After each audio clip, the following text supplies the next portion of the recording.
Today, in this session of Robotic Talks, we have with us Baladurgesh Paramasivan, a computer vision engineer at Shipping Systems, Boston, Massachusetts. So, Baladurgesh got his bachelor's in instrumentation and control engineering from NIT Trichy and went on to get his master's from WPI. So, during his bachelor's, he pursued quite a few research internships in areas ranging from localization, computer vision, teleoperation, and wireless communication. So before starting his master's, he was a research assistant at the Robotics Research Center, IIIT Hyderabad, working on planning and control of self-driving cars. So to discuss more on his journey and walk us through the exciting and rapidly evolving landscape of self-driving and deep learning-based technologies in the frontiers of industry, I now call upon Bala Durgesh. So yeah, the stage is yours. Yeah. Thanks, Lokesh, for this beautiful introduction. So you pretty much summed up my presentation very briefly. Okay, cool. Yeah, we'll start at.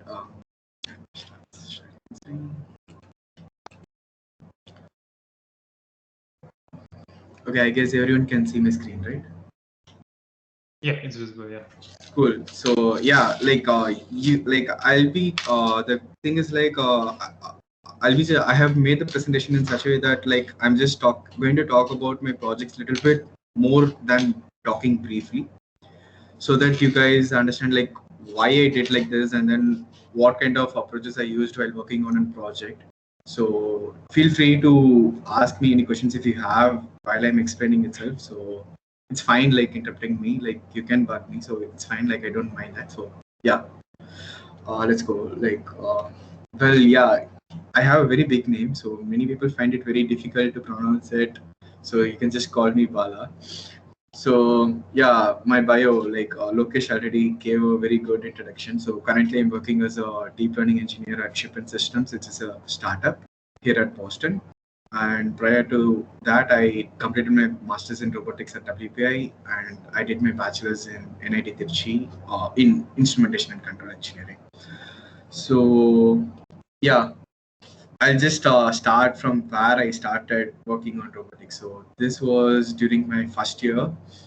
So wherein the robotics club in my university conducted a line follower robotics competition. So we participated in that and then we won it. That was the first time I physically built a robot from the scratch and then made it work, and then we won the competition the year the competition was held. So after that, so there was an induction process to get into the robotics club. So we did some small projects on Arduino, and then did that, and then I got into the club. So the first project which we worked on the club was building the seniors told us the second years will be working on the year I joined the club was in second year. So second years usually in my university work on innovation challenge, which happens every year during the technical fest happening in our college. So we need to come up with an idea of solving some problem, so that some building some prototype as well as it will solve some problem. So we came up with something known as SlatX. So we got it inspired from UPenn RX robot, if you have heard about it. So it is something very much similar to it.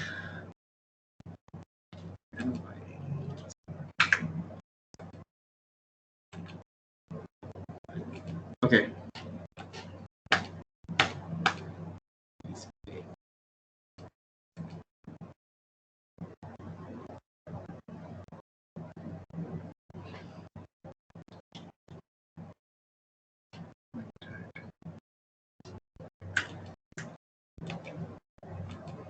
Okay, so to talk about this project, it has 6 legs, six C-shaped legs, so that it will be able to do difficult gates ramp climbing and then step climbing. So all the 6 legs are in parallel, and then they'll be performing different gates for performing different actions. So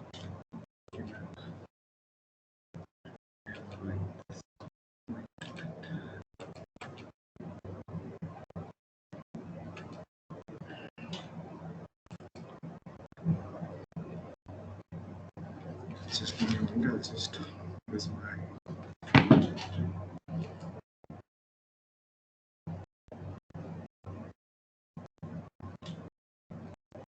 Just give me a moment if I just Take your Yeah, time. fine. Should not be an issue. So yeah, since we have this interim time, do the freshers or the attendees are you able to put a chat, or do you have access to it? Can anyone quickly check or possibly respond in the chat itself? So it will be better if you can just yeah, sorry. Okay. Okay, so that's good. I think he's back. okay, I'm sorry about it. Like my internet. Sure. No issues. So one additional feature which we built apart from this building this hexapod was like sound source localization part. So for disasters, so if in case there's a disaster, like there's an earthquake or something, the building rubbles are there, so you need to get inside these rubbles. So what we did was like we kept two microphones in the front. So based on from where like the robot hears something, like it will be moving towards that particular person.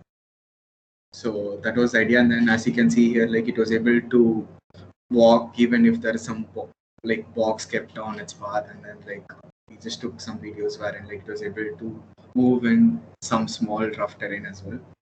And then this is an example for ramp. As you can see here, like all the 6 legs are used here so that it gets more torque to climb the ramp. And this is the sound source localization part. Like my friend is like shouting, and then like it is just slowly moving towards him. And this is an example for step climbing. Like we designed the legs so small such that like it was able to climb very small height steps only. This was just a prototype, but yeah, this was the working which we made it. And then we even like in the competition we got like third place. So this was the first project which I did, which I worked on, like getting into the club. So moving on, like I just moved on to my third year, and then we were like told like you guys can start a new project and work on anything. So at that point, like we again searched, okay, what can we work on? And then we came across the robot, like soccer robotics competition, like going across all over the world, like everyone like participating in it. So we just thought like, okay, we'll just build a small prototype in our like with our arena, and then like with our form tools, like something like a subset of the robo soccer competition which is happening outside. So what we did was like we built 4 robots from the scratch which can move omnidirectional as a human can move. And then we have something solenoid kicker for shooting, and then like we built an arena, and then we had an overhead camera from which like we can see the robots and like the ball to localize it where it is located, and then we can track the ball as well. So we wrote OpenCV, we used OpenCV packages to track the ball as well as the robot. So like I'll just show you like some working video, like okay.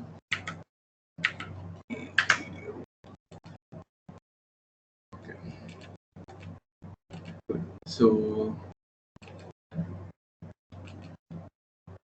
yeah, so the video which you see on the left is what we did at the end of second year. So we were able to like fabricate the whole robot from the scratch, 4 robots, like, and then make it able dribble, as well as like we made like 4 robots were there. So we took 2 robots for goalkeeping, and then 2 robots which is manually controlled using joystick. So this goalkeeping part is done in such a way like that we just drew an imaginary line for the goalkeeping part in front of the goal post, so that we know the where the ball will be coming on that line, and then we made sure that when the ball is coming near, the bot moves towards the ball so that it blocks the ball from going inside the goal post. So that was the logic behind, like, so it is a simple logic, but yeah, that was the logic behind it. And then we tested shooting, and then like we played the game. So it's like 2 robots in the middle are like manually controlled using joystick with my friends, and then like the goalkeeping is around. So this is what we presented at the end of second, like third year, and then like in our final year, what we did was like, okay, now we made the goalkeeping autonomous. Okay, we'll make the robots in the middle to move towards the ball autonomously. So what we did was like, this is a video on the right which you can see like wherein like the robot will be moving towards the ball, and then like we use simple planner, like simple A-star planning algorithm to plan the path, and then some simple trajectory planning algorithm to just create trajectory from the path so that the robot moves towards the ball, finds the shortest path, and then moves towards the ball. So this is something which we did till I was there at the university. So like these two projects, like while I was working, I got an opportunity to work at IIT Delhi during my third year summer. So that is the point at which I was introduced to self-driving vehicles. So again, so like when I went to IIT Delhi, like my professor told you'll be working on self-driving car, and then they didn't do any work, like much work on that. So the first task which was given to me was like jack the car and then send CAN commands to the vehicle and then see whether it's working properly. So I wrote CAN commands and then like sent like throttle to 5 kmph. So it was throttling, like we jacked the car and then saw whether it was like accelerating, whether it was braking, as well as we tested the indicators, wipers, everything using CAN commands. And the next fun task which we did was like we just control the car sitting inside the car using laptop arrow keys. So that is what is there in this video. So it was so much fun to drive the car sitting inside using your laptop arrow keys.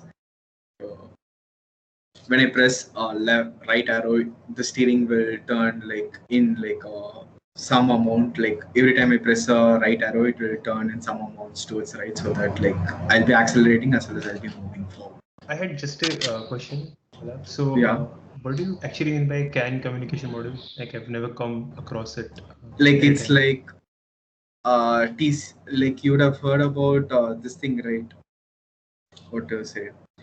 Is it a protocol? In microcontrollers, there will be some communication bus, right? Something like that. That's a CAN communication bus, which is much more encrypted as well as faster. Okay, and you can interface with it with the keyboard and like to the car steering. So the thing is like there is a drive-by-wire system which is already installed on the car. So it takes in CAN commands and then it will convert it into the mechanical acceleration and brakes. So we didn't work on any of that. We got a module like they were working on the Mahindra driverless car challenge. So the car came with that drive-by system and then with some limited documentation of what are the commands and what it will do, something like that.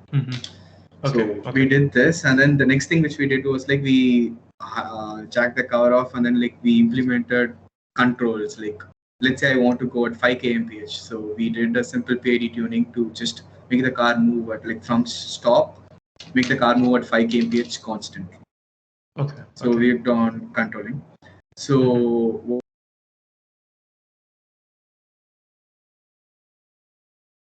planning. So what we did at the end of the internship was something very cool, which motivated me a lot. Was this: we made the car to move autonomously in a straight line, assuming that there is no obstacle in front of it. So the thing is like we just gave a destination point in the front, assuming like so that the planner makes a straight line path, like plans a straight line path, and then like one guy was working on like creating the path and then creating the trajectory. And then I was responsible for the CAN communication as well as the control. Like if it says like it should go at this velocity, the PID controller will give the commands accordingly, generate the acceleration commands accordingly that it will go to that particular velocity. And then I also worked on a little bit more on the sensor fusion. Like there was GPS as well to localize where it is currently. So this was something which we did at the end of 3 months, and then this was a major motivation for me. So like making the car to move autonomously in a straight line, sitting inside the car. So this was a major motivation, and I completed my final year, and unfortunately the year in my final year I applied for masters. So unfortunately I didn't get any admits. So what I did was like, okay, I was very much interested in the self-driving. Like from this internship experience. So I just thought like I'll work on this field only. So I started applying for research assistant positions with professors who I knew that they are working on self-driving cars. So and then I got into Madhav Krishna's lab and then worked in his lab for a year. So wherein I was working on like developing some complex controllers for self-driving cars in simulation. I'll show you the working videos, wherein like a few of the algorithms which I implemented it on the car. So in Interplay Hyderabad, I went a little bit more deeper, like from building a very simple logic-based system or a simple prototype on like, okay, if I do this, it will go. Like we started building a map for the car to plant. So generated an occupancy grid map using Vision. And then this was the kind of map which we built. And then we got the car's localization using the car sensor suite, which contained like camera, a stereo camera, GPS, IMU. Yeah, these are the three things which we've used. So from this occupancy grid map, what we did was like we used the RRT star planner on it. So they had a LiDAR as well. So once again, like it generates an occupancy grid map, and then like we just gave a destination point with static obstacles. So we just made the car to follow that path, avoiding the static obstacles autonomously. So this was something which we did like when I was at Triplet Hyderabad. Apart from that, I worked on some model predictive controllers in simulation as well in math. So that is kind of boring, so I didn't add it to my presentation. But yeah, I got a publication there while I was working there. So yeah, like all these experiences like made me feel like this is something so cool. So while I was working in the lab, like I was mostly into like working on like some mathematical equation, trying to find the trajectory, like working on optimization problem. My friends were working on something really cool. Like they worked on deep learning, wherein like if you give an image, it will give you possible trajectories for the car from that image. So one of my friends worked on that. Like he published it in IROS. That is some really cool work. If you just give an image, it will say like you can go in this path, you can go straight, you can take a right at the intersections. So that was something cool, like which he built. So I got to know a lot about deep learning while working in this lab. So what I did was like I stopped during the end of internship. What I did was like I just stopped whatever prof told me to do, and then started doing Andrew and G's deep learning course. I just started doing course on that and started to learn on that, and then like I found that really cool. So next up, what I did was like I got like while I was working in Triplet Hyderabad, I got good admits like from various industries, and then I chose WPI, and then I came to WPI.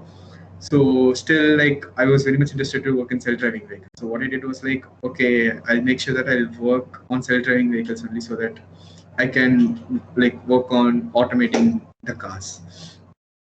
So the first so as of now, I have worked a little bit more in a very preliminary stage, and then like I don't have any deep learning experience. So the first project which I so before going to masters, another additional motivation which I got was like during that time Tesla was also building like booming, like now also they are building, and then like there was an autonomy day which happened at Tesla, like the year I joined masters, I guess. So wherein like they were saying like they're doing predictions like with 1,000 tensors, like if you could see on the image on the left, they were doing predictions like this with one huge big network, and then like they're doing lots of predictions, and then they're making the car to drive based on the outputs from deep learning. So that was too crazy. I was following them very badly, like all the talks of Andre Karpathy, who is the director of AI at Tesla, and then the image on the right is the full self-driving beta version, wherein you could see the road curbs, the lanes as well segmented very properly, and this is the output of a deep learning model, which is so crazy. So yeah, like I have given the links, and then like day before yesterday, I guess was the AI day at Tesla. So it was like I watched it live, and then it was just too crazy that they were able to build the map from deep learning so good, without using any classical CV algorithms, without using any optimization. That was too good. So this was a motivation, and then like what I did was like first project which I did coming to masters was on semantic segmentation. So I just thought like I'll just start simple, which is a very like semantic segmentation, and then I also chose a network which is very simple, which is like encoder decoder based architecture. So I'm just going through all these projects just because like I'll just say in what ways I explored different aspects of deep learning, or like different aspects in robotics. So how I explored it. So I started it simple with the encoder decoder based architecture, and then like we trained it on a small data set. Cityscapes has around 5,000 images, so we just trained it on that so that we'll be able to train it on my laptop itself. So it's a simple project. So the kind of analysis which we did after implementing, we didn't stop like, okay, we implemented this paper, we got the results, that's it. We didn't stop there. So what we did was like the SegNet basic is the SegNet paper, which is a simple encoder decoder based architecture. We trained it and then we got this accuracy. So in this paper, if you see like the encoder architecture has max pooling layers to reduce the size of the feature map in encoder. So one modification which I did like to understand a little bit more on like convolution layers and max pooling layers was like, okay, I just thought like if I use convolution with the stride2 as well, I can reduce the feature map size by having a little bit more local region information on that feature map. So I tried that instead of using max pooling layers, what I did was like I tried removing all the max pooling layers and replacing it with conv stride2 layers. As you can see, I expected the performance will improve, but it decreased a lot. When you see the segmentation map, which it got, like which it outputted, like you could see like it is kind of smooth when compared to this. It is like kind of rough. If you see this, it is kind of smooth. So what we did next was like we read another paper called Unit, wherein like you take some of the feature maps from the encoder and give it to the decoder as well. So we did that along with conv stride2. We got an improvement in accuracy as well as very good semantic segmentation maps. So our project was implementing just this. So these two steps was the extra steps which we went on like doing it. So like I'm just saying this just like maybe if you work on some small projects, you can just try out some small stuff which will make it more interesting. You can understand like I was able to understand the importance of conv stride2 and the skip connections by doing this small experiment. So this was my first project, which I did in my first semester at WPI.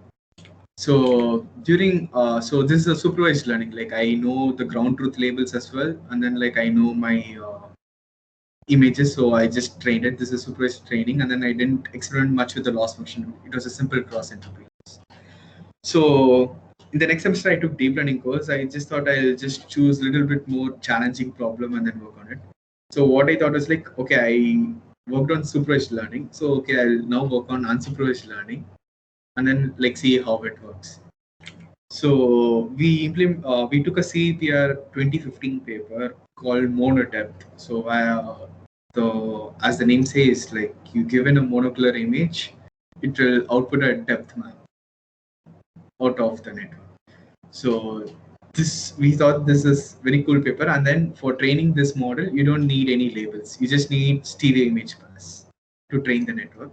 And then if you just pass in one image to the network, you'll be able to get the depth map.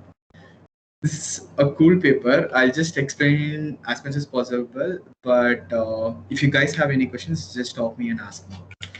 So the network architecture looks something like this. So just before the network architecture, you had the monocular image as well as the stereo images, is it, as the input?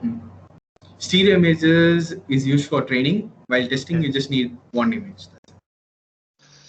Okay. So you basically like pass like sequence of stereo images while training, and while testing you just have a monocular image. Yeah. Right. Okay.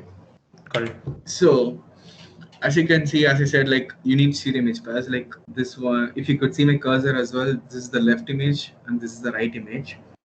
And this is a network, like this network is something similar to SegNet, like an encoder decoder based architecture.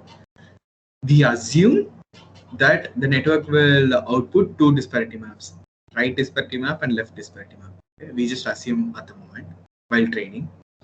So what do we do here is like from this right disparity map and left image, you can reproject and reconstruct a right image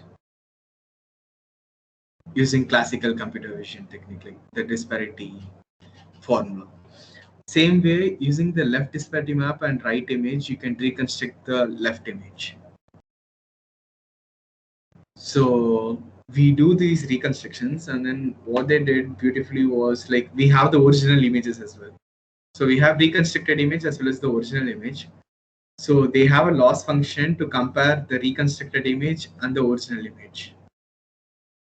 This in turn will, like by default, make you generate a very good disparity map so that you get a very good reconstructed images.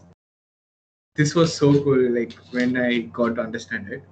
So this, like I just explained, these are three different losses in the paper. Like I'll just explain as much as I can. So this is the appearance matching loss, which I explained it. So the loss function looks something like this. So if you look at the second term, this is the L1 penalty, like the original image minus the reconstructed image. So that is one. If you could see the first term here, you would see like just this term should be more than enough, right? What is SSIM? Why do we need that? So SSIM is called as structural similarity loss. So that measure is used in like broadcasting stations, like wherein like they telecast an image to you, and then like you receive some images on your end, right? So in order to get a measure of how good quality images you're getting, say they use SSIM measure. This value is calculated based on the mean and variance of the pixel values on the image. Like they calculate the luminance, contrast, and structure of the image, and then like they like putting all these three together in some weighted fashion, they get this value in a scale of 0 to 1. So if it is 1, it is very much similar. If it is 0, it is very bad image. So here in this loss function, we are putting 1 minus just because like we need to reduce the dissimilarity between the images. So it is 1 minus, and then it is a weighted combination between the dissimilarity and the L1 penalty. So this is the major loss function. And there are two other loss functions which they added. One is known as disparity smoothness loss. So just having this appearance matching loss created disparity maps which was very sharp, and then like it was not smooth. So in order to smooth the edges on the disparity smoothness loss, they have this term. If I have to explain this is I love this equations very much. I'll just explain it why. So just see this term, the e power term, so which is the differentiation of differentiation on the image. So we find the differentiation on the image. If that value is very high, then e power minus term will be very low. So this value will be very low, and then you find the differentiation at that place in the disparity map as well. Since if the differentiation is very high in that image, you just reduce it by multiplying it with the e power term, so that the edges are smoothed. So like this is just a very clever way of doing like smoothing out an image instead of just averaging the pixels. So was it in the monodepth paper or? Yeah, like, this was in the monodepth paper. Yeah. Okay. This was in the monodepth paper. So when I first understood this equation, I was just like, wow, very beautiful. Yeah. So this was disparity smoothness, and then the novelty of the paper was this LR consistency loss. So what they did was like they generate these two disparity maps, right? So they reconstruct from the right disparity map, they reconstruct the left disparity map, and then create an L1 loss for that as well. And then they proved that like it gave a very good performance. So when we trained it, like, so this was pretty challenging. Why? Because like it is an unsupervised learning, and then like the data set is very huge. Like we just trained it on like 29,000 image pairs. So like I just made my hard disk full with the data set, removing all the things. So like it was very challenging project to work on. Like so the experiment which we did here was like to understand each of the laws separately, what is happening, whether we are able to see some difference when I add these disparity smoothness or LR consistency laws. And yes, like we did see the difference. If you could see, like if we just use appearance matching, the places where it is kind of sharp is kind of smoothened out in the disparity map generated with appearance matching plus disparity smoothness. And when we added LR consistency, it was even more better. We got very good metrics on the absolute relative square measure, like the measure which we use for measuring the accuracy of the network. And there is another like monodepth 2 which came, like which took in some temporal information as well. We just tried out some simple stuff which is wrong, but yeah, we just tried out something very simple in a way, very simple way to explain it a little bit briefly. So the monodepth 2 paper was something like this. So they took in like stereo image pass at time frame 1, time frame 2, and time frame 3.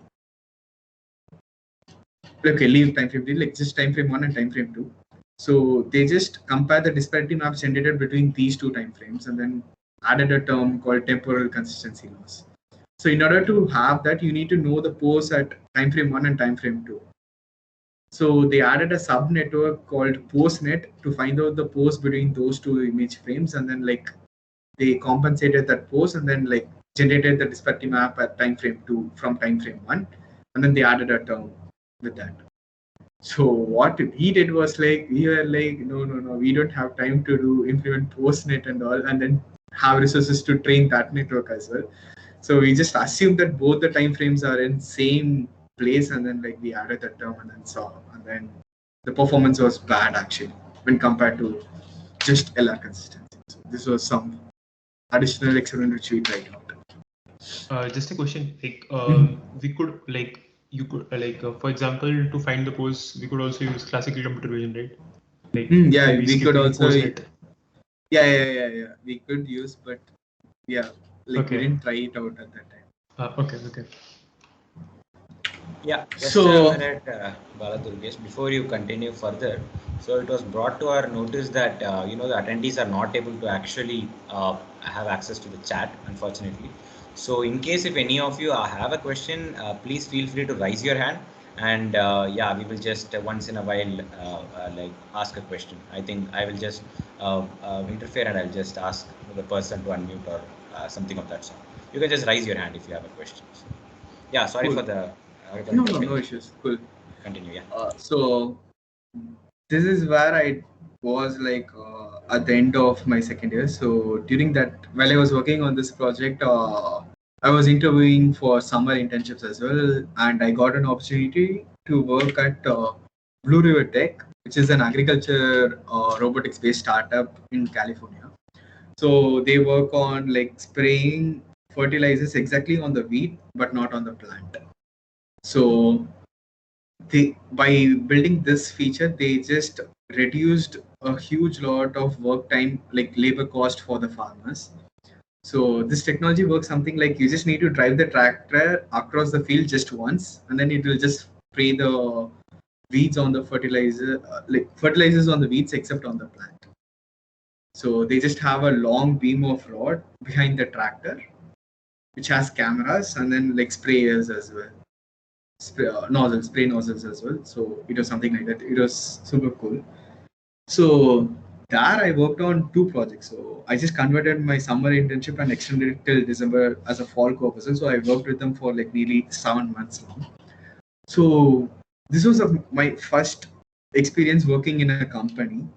And I would say like it was so cool working in the company. I worked on 2 interesting projects. So first one was semantic segmentation for multi-camera setup. So basically I got this internship because of my semantic segmentation project. So what they were trying to do was like in the tractor there are like multiple cameras, like as you can see in a car, like there are multiple cameras surrounding the car. So what they wanted me to do is like inspired from Tesla again, like this was one of the Tesla's network, like wherein they have a shared backbone and different heads for like different tasks. So we just took this idea, and then what we wanted to try was like, our task is the same, semantic segmentation, but we just want to have one network for semantic segmentation for multiple cameras. So if I just give in multiple camera images as input, I just have a shared encoder and a different decoder for different camera images for segmentation. So the idea of this project was to like, so they have a very good network which has like one encoder decoder for a single, which takes in single image and gives out a segmentation map, which is really good. So they just wanted to try out this network so that whether they can see like whether I can have one huge network for all the cameras, which can give me very good semantic segmentation map with very less inference time. So that was the idea. So since those guys didn't have the time, so they took me as an intern, like, and made me implement it and see how the inference time was, and then how the performance was as well. So I just came up with 2-3 networks and then like shared the results with them. Like, unfortunately, I don't have the results now to show you because I didn't document it externally.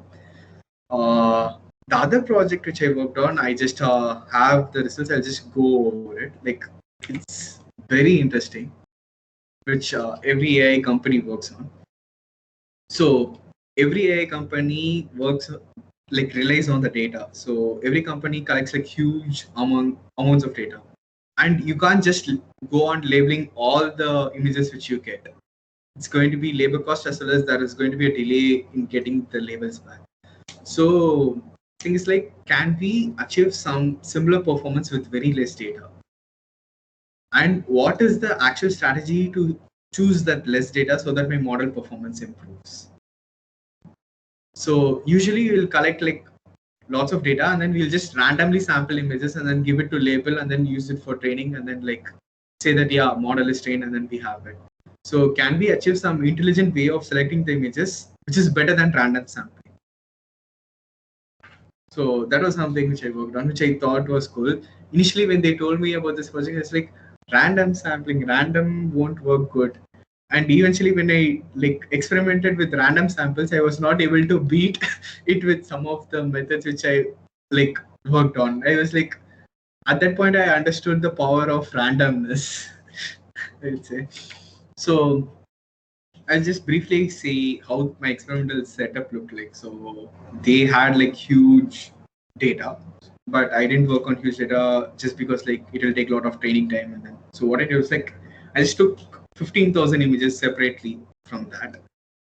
And then I told myself that, okay, 5K images are my training set. Like, I have a model which is trained on 5K images. And these 10K images, I assume that I collected it this year. I wanted to choose some subset of 10K images, which will actually improve my performance of the model which is trained on 5K images. So the experiments which I did was like, with this 10K images, what I did was like, I randomly sampled 2K images separately 5 different times.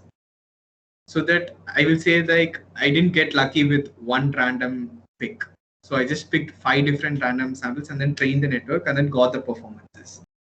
Now I need to build my own strategy to select those 2000 images, which should beat the random sample performance which with the model which is trained on that.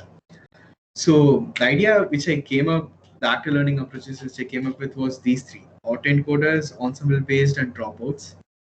So I was not having the time to implement the dropouts. I implemented autoencoders and ensemble based approach the time I was there. Yeah, due to time, already I'm out of time, but I'll just explain the autoencoders approach at the moment. Like, the idea I came up with why we use that. So the idea behind autoencoders is like, you know that you can use autoencoders for doing image reconstruction. You can give in the encoder and then pass in, like, it will be able to encode the information in a very small fashion wherein you'll be able to reconstruct the image in a very good way. So the idea here is like, I just train my autoencoder with the training set which I already have, like the 5,000 images. So from that 10,000, when I run inference on that autoencoder, the images which are very much similar to my training set will have very low reconstruction loss. And the images which are like very much dissimilar from the training set will have very high reconstruction loss.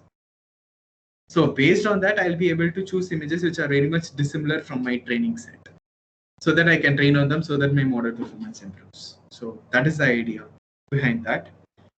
So I built a heuristic function just to calculate. I'll just explain how it went. So before going on there, I just did some experiments on the loss functions on the autoencoders. Usually it is just mean squared error loss for the reconstruction. So I told my manager that, okay, I heard something known as SSIM loss when I worked on MonoDepth, so I'll try out that as well. So the column on the left is the original image, the column on the right is the reconstructed image. As you can see, the mean squared error loss, like the reconstructions looked like little bit more blurry, and it was not able to have the minute low frequency information. It was like a high pass filter. Whereas SSIM was able to reconstruct it so good, but it was not able to contain the color and texture information. So I just thought like, okay, why not use both? So I used both, and then I was able to get pretty better reconstruction than MSC. And then I used that for loss function. This is one small experiment which I did. Now, like to generate, like I told you that I use some heuristic function to calculate the uncertainty score for that image, so that based on that I can just sample those 2K images. So okay, I'll just explain what each row means. Like see it as a column, okay? The first column is the image, the second column is the reconstruction. And then see the last column. The last column is the error plot, like pixel wise SSIM error plot. When you're doing like calculating the loss, you'll be calculating it pixel wise and then like taking the average, mean average of it. So I just saw those error plot, then saw the places where it had very high reconstruction loss. Surprisingly, what another thing which I did was like when I ran inference on these images with the model, the places where it has high reconstruction loss were the places where the model was having very low confidence values. If you see the pixel confidence values on the segmentation map. So that was very interesting. So what I did was like, I'm gonna now take all the pixels here. So I just did some kind of a thresholding on this so that I could just get the pixels which have very high reconstruction values. So this was the error plot after thresholding. So the heuristic function was simple again here. I just used it as like the number of high reconstruction loss pixels is the uncertainty value. And then divided it by the total number of pixels, I get a value between 0 and 1.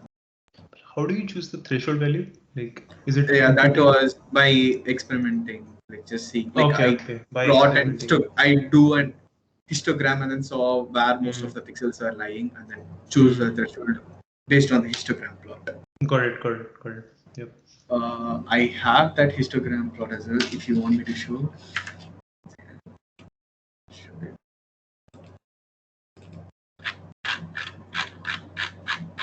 The histogram plot looked something like this, wherein like the segmentation map was like for 4 classes, and then I plotted for all the pixels how much was the confidence values, and then like with that confidence values I just okay, like this for confidence values.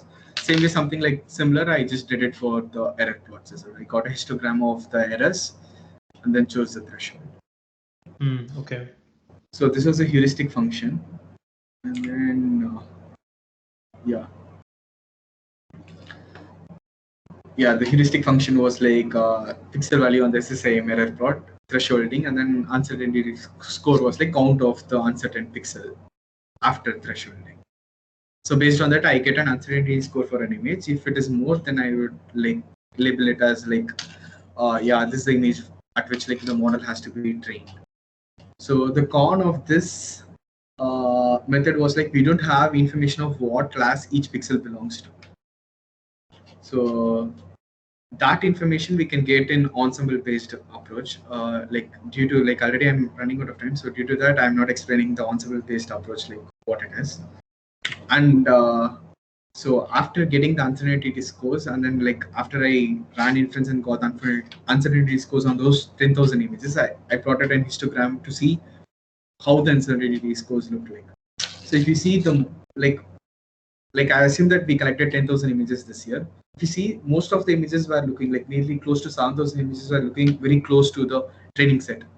So if you do some random sampling, you will take some samples from this easy samples as well, which is again waste of money and waste of effort. So I just trained it with like choosing images which are at hard samples, which has a very high uncertainty score, and then saw an improvement.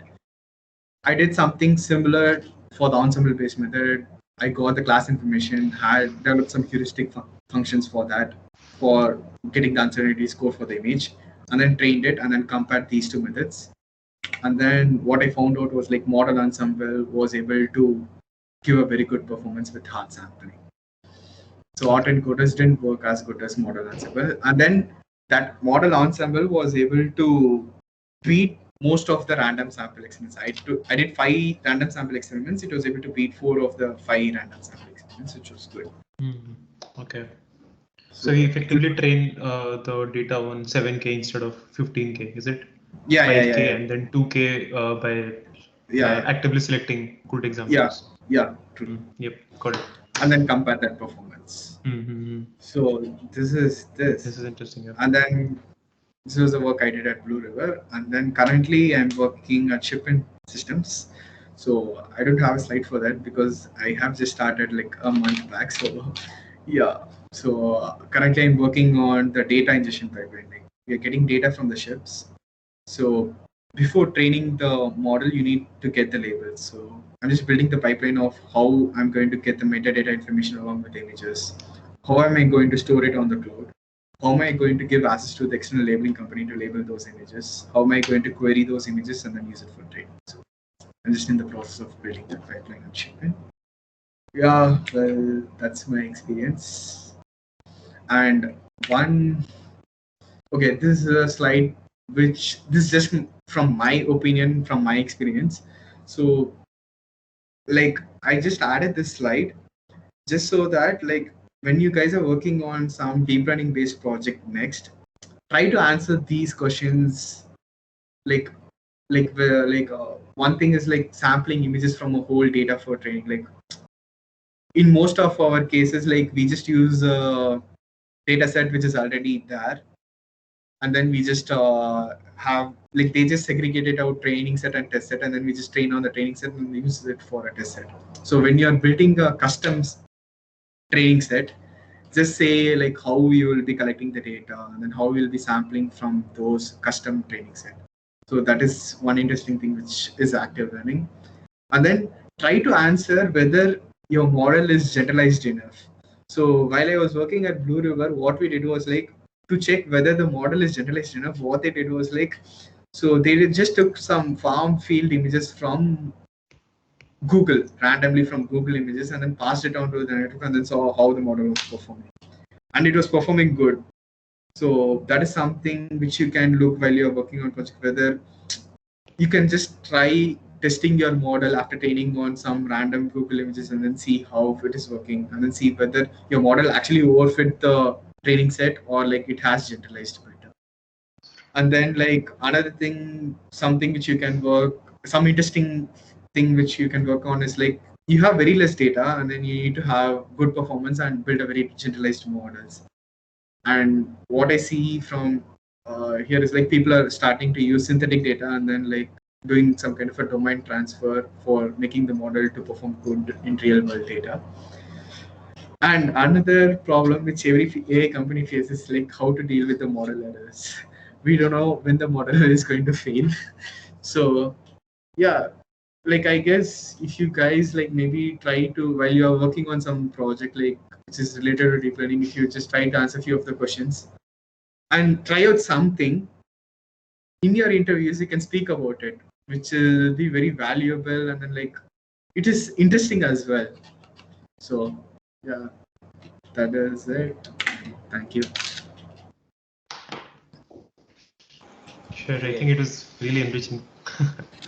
Yeah, it was really good. So, yeah, so before a lot of confusion.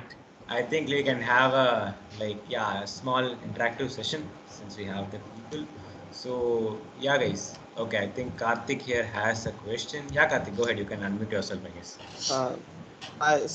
Basically, my doubt was that since you have worked in both a research lab as well as industry, so how is the approach different to while you are like searching for results? For example, in research labs, we need to get past the previous models in order to get the research published. However, in industry, we are not looking for publication; we are looking for implementation. So, model accuracies, how is that different in a research lab and practical applications? So as far as I have seen, like in research labs, as you have mentioned, like they just look for like whether you get a better accuracy than the previous state of the art paper. Whereas in industry, they'll just see whether it is solving the application or whether it's solving the problem. So like in this thing, what is that? In standard like publications, you would see like they would just test it on standard data sets like Kitty or Cityscapes or anything like that. Whereas in companies, it is a custom made data set. Everything, all the data you just collect it from the scratch, you just label it, you just create your own test set, training set, and then you just see whether it is working in this kind of environment. So if it is solving the problem, then it is good. Like they just see it in like whether the product is working or not. That's it. Like it is not like as far as when from my experience at Blue River, they are also figuring out thinking how to say that my model is going to work at all the cases. What is the test which I'm going to do on my model so that I can say that yeah, this model will work on all the fields. So the only answer is like you just go take some samples from every field and then see how your model performs.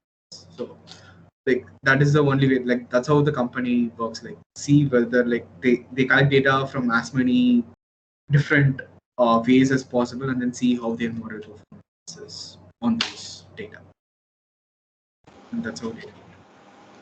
Right. I just have a small follow-up for that another question, Bala. So, like here, yeah. So industries looks for reliability and repeatability. You know, like the solution should be, as you said, it should work in all possible cases. So, like this, so basically, academia drives industry. So, what exactly is the offset in deep learning-based solutions actually coming? So, what I mean by offset here is, so let's say a solution comes in, you know, on a computer vision-based conference today. So how sooner can we actually see it in the industry? How long does it take? What is the process exactly to to basically accommodate a incoming technology? Because as you said, Okay, okay, there are various things which you like various ways. Like if you see some of the research publications, let's say you would have seen DEET or like a transformer, like transformers paper, not DEET, maybe how to give you a very good example. Like there are papers which has very high inference time, but it has a very good accuracy. So there is a limitation on hardware as well for the company. It's not like you have like a very good GPUs on the hardware, like because you need to sell those products. So you can't have very good GPUs, very high GPUs on the customer side. So the thing is like you might have it for training and testing purposes, but the inference time should be less. So I have seen in some companies where they are building much more than what academia is having. Like example, Tesla, they are building some huge ass network and runs really cool. But and there are some companies which doesn't need the model which is as complex it is in academia, but something simple, but it works for them. So like it depends upon the problem which you're trying to solve and how you're approaching, what kind of data you're using. So I would say like it depends upon the case to case. got it. Yeah, thanks. So any other questions? Maybe rising hands. Okay, I think Raghav has a question. Yeah, Raghav, go ahead. It was a really nice talk, and I have kind of two interrelated questions. Like as of your work on self-driving cars, first thing is like we all know that the current level of autonomy in self-driving cars is considered to be level 2, and we are very far away from level 3.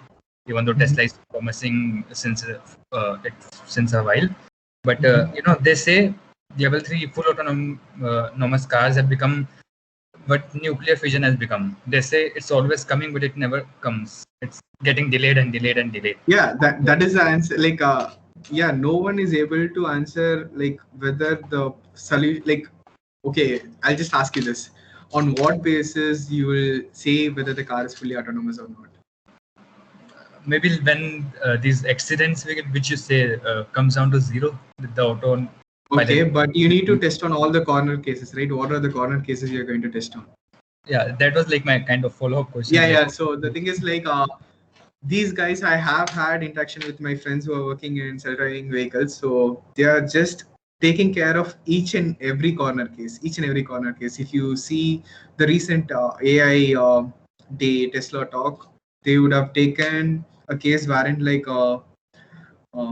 there are cars on parked on both the sides of the road, and then there is just space for one car to move. And then what if another car comes in? How will you plan? How will you move? How will you react? So like like the thing is like, yeah, in deep learning, as you say, like the training set should be diverse enough, and then it should be able to like encounter each and every problem so that it knows some problem, so that it doesn't do anything shitty if it encounters something new. So I don't know, like no one has the answer yet, like, but they are trying to shoot down each and every corner case in that, and then they are working on it, and then trying to integrate it with the main solution. And like most of your work has been with stereoscopic cameras and disparity maps. So what are your thoughts on using LiDAR instead, like Waymo and other companies are doing instead of Tesla? Isn't it more reliable or more accurate in like different weather conditions and different light Yeah, conditions? true. Okay. But yeah, the Okay. cost is an issue, but it's coming down. Yeah, to cool. My personal opinion is I'm a fan of Tesla, so I would say that like LiDAR is again like like in cars there are multiple cameras. If in case you want point cloud, you can generate a good point cloud from those cameras, multiple camera systems. So that's what Tesla did. Like they like if you see they like there was one GIF which they released 2 years back or something on the streets of New York.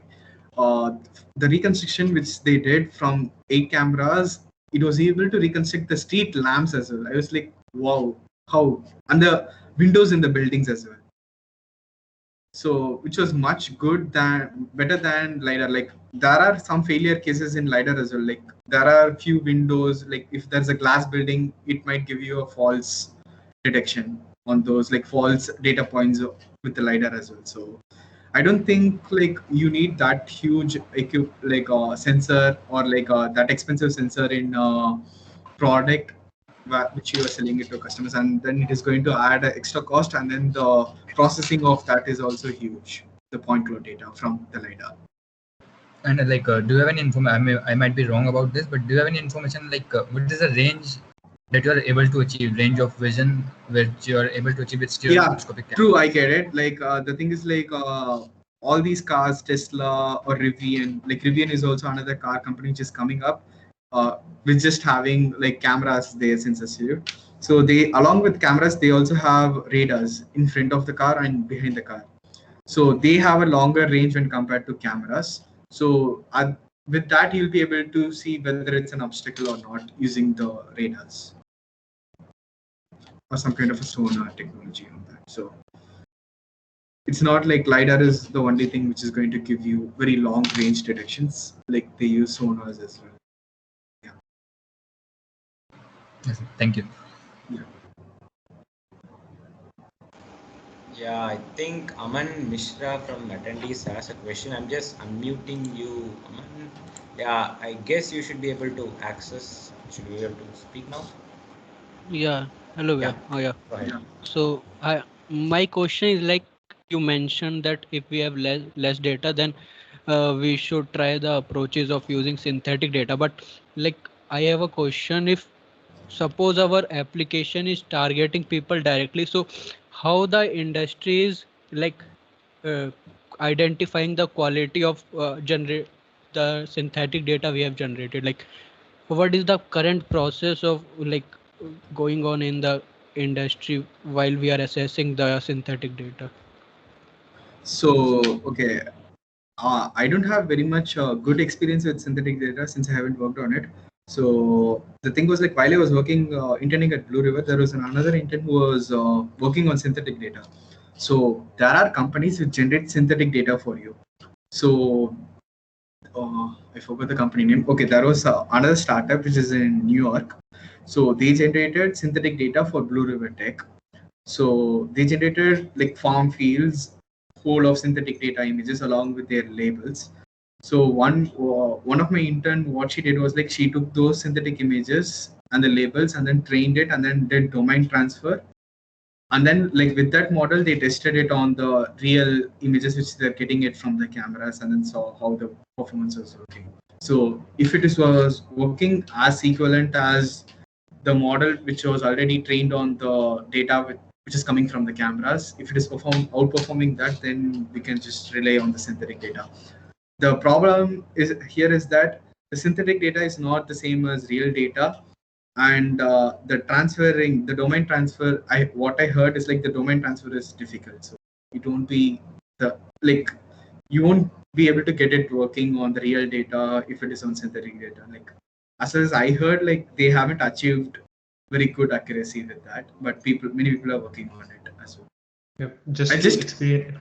Yep, go for I it. just added that in the slides just because like these are various problems which each and every company faces. Like if you guys think that deep learning is your field, then like if you just start working something small on these problems, it will be a very huge point in your interviews.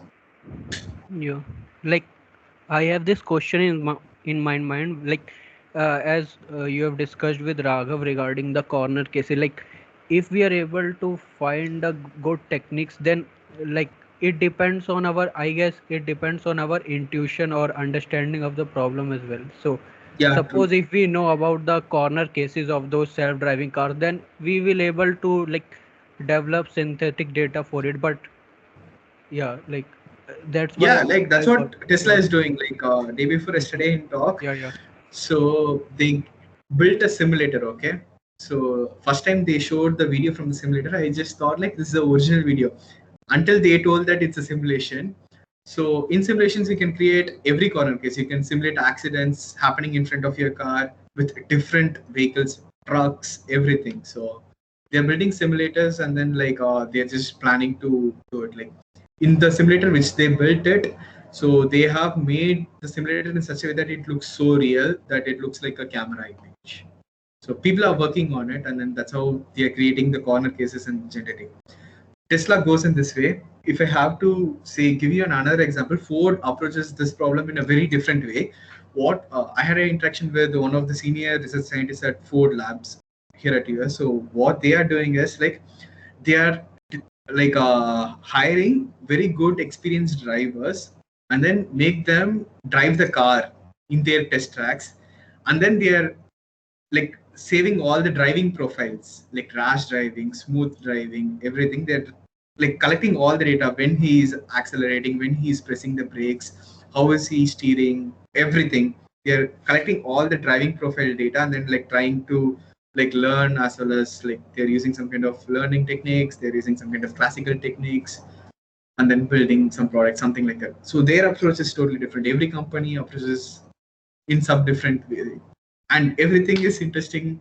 You can't work on everything, but yeah, like, people are working on it and then trying to figure it out. My way, like still it will take like maybe 10 or 15 years to like shoot on all the corner cases and then make it work.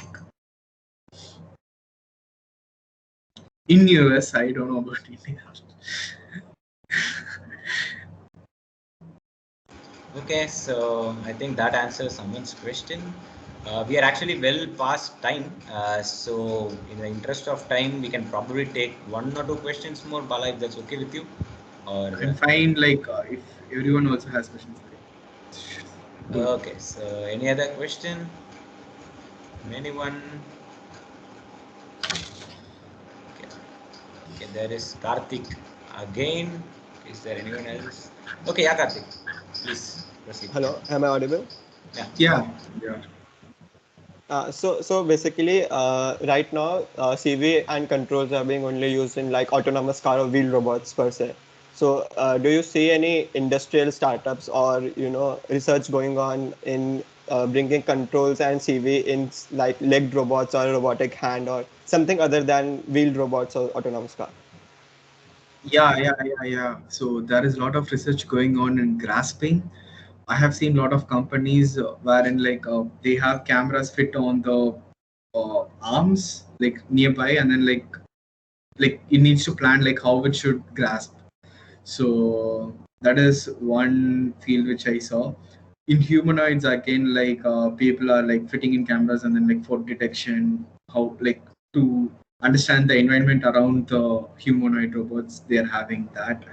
And whereas in industries also, Siemens is working on that. I'm not exactly sure what kind of automation they do, but they again work on manipulatives and like vision, deep learning as well for industries, automation in industries.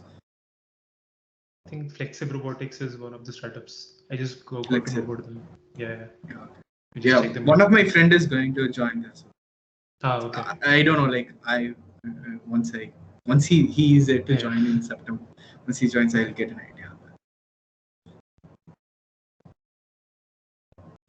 But I think for humanoids, apart from Boston Dynamics, do you know any other startups working on Tesla is humanoids? going to build a human. Tesla what? Yeah. Apart so- from that, this thing, there is Asimo. Oh, not As Honda is built that Asimo robot. Yeah. Cassie is built by Agility Robotics. That is another startup which works on humanoid. There is one another company which is building humanoid for delivery as well. I forgot the name. But, It's agility only, I guess. Their next iteration, Digit. So that does. Digit, Yeah.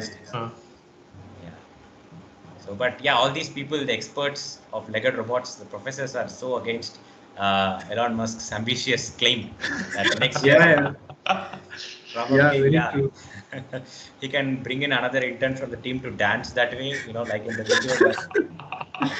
People say that such a robot is far-fetched, but yeah, because Boston Dynamics has been 20 years and the latest parkour video. But again, it's Musk, so he can launch rockets and perfect the technology. So the Silicon Valley way. Anyways. I can say the people there at Tesla. One of my friends is at Tesla Autopilot team, so they work like crazy. Crazy means crazy. Like he starts his day at 8 a.m. and he'll like if I call him at 11 p.m. he'll be still at office. He'll just come back home at around 11:30 or 12 every day during weekdays. Weekends, if I message him between 9 to 5, he'll be like, I'm working from home, or like he'll be at office again. On weekends, like the time he's free is like weekends, like for dinners, he'll just go out for dinners on weekends. And then rest of the time, he'll be at office. I just called him on first day of office at 10 p.m. his time. And then he was like, I'm still at office. I'll call you once I'm back. So that's how hard those guys are working. So they're just working like crazy. Yeah. Okay, so probably just take one final question if there is any. I think no one else has a question. So okay, then also, probably. I think someone asked about the LiDAR and the stereo cameras thing. So I actually recently read an interesting paper where they're actually like taking stereo camera data and they're trying to create LiDAR representations.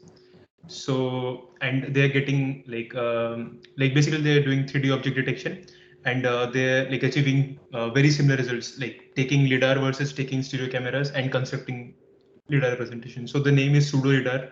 They have a version pseudo LiDAR plus as well. Yeah, that's very interesting if someone wants to go. The opposite is also there, frustum LiDAR something. Okay, so what they do is like from LiDAR point cloud, they just map it to something like an image, use some image segmentation techniques to do the segmentation, and then map it again to LiDAR point cloud, and then get good segmentation.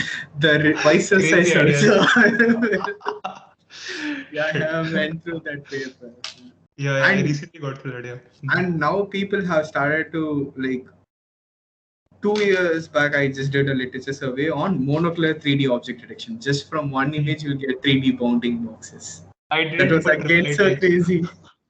Yeah. That is true. I think 3D perception is crazy itself. They're trying to like add more constraints and achieving same results and all. but it's interesting as well. Yep. Any more questions I think there is none. on application or anything else? I think the session was really good. Too good. Yeah. Yeah. Okay, I think we can conclude it. So thanks a lot, Bala, for your time. It was a very Sure. meticulously crafted talk, I would say. So I am a controls person, but I was just so interested in seeing all those results. And more Nice. importantly, it was not just the results, but the way you shared, how you experimented, you took a step, and even though it failed, what you got out of it, right? And then how it led to this understanding was very motivational. I hope our fellow teammates or research group members also pursue similar investigations in their own interest. So thanks Rupesh, again do for you want the time. to briefly showcase RoboReg? Just briefly. Yeah, You have the sure. slide I or think I'll something? just briefly. yeah, I can do that. Probably I just switch off the recording. So formally, Yeah. we have concluded the session. Yeah. Give me a second. Yes. Yeah. Start.